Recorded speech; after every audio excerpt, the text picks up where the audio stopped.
Mahigit 19,000 naapektuhan ng Bagyong Egay ang natulungan sa ilalim ng Operation Bayanihan ng GMA Kapuso Foundation. Narating po natin ang Benguet, Ilocos Sur, Bulacan, Pampanga at Abra na nakaranas ng lampas-taong pagbaha. Nagmistulang dagat ang barangay Lipcan, Bangged, Abra matapos bahain noong kasagsagan ng Bagyong Egay. Lampas-tao ang baha! At halos abutin na ang ikatlong palapag ng bahay na ito kung saan lumikas ang pamilya ni Luz. Muntik na nga po kami malunod lahat. Akala ko mamamatay na kami talaga, ma'am.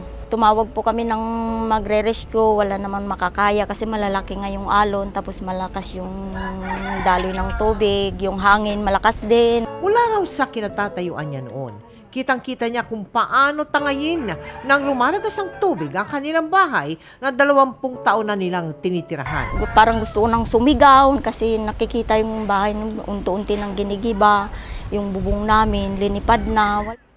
Ang taniman naman ng palay ni Aida sa barangay Makarkarmay, natabunan na ng lupa at bato.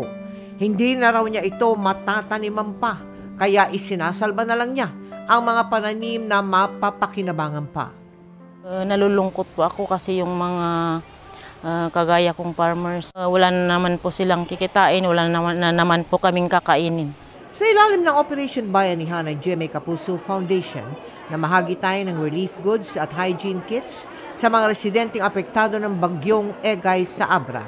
Sa kabuuan, 4,000 katao ang ating nahatiran ng tulong. Nagpapasalamat po kami sa GMA kasi binigyan niyo po kami ng tulong para pantawid po namin sa araw-araw namin po. Mga kapuso, marami pong infrastruktura at kabahayan ang napinsala dahil sa hagupit ng Bagyong Egay.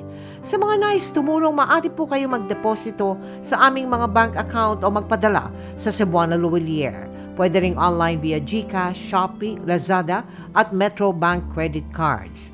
Ang inyong donasyon ay 100% tax deductible. Ang GMA Kapuso Foundation ay accredited ng BIR, DSWD at PCNC.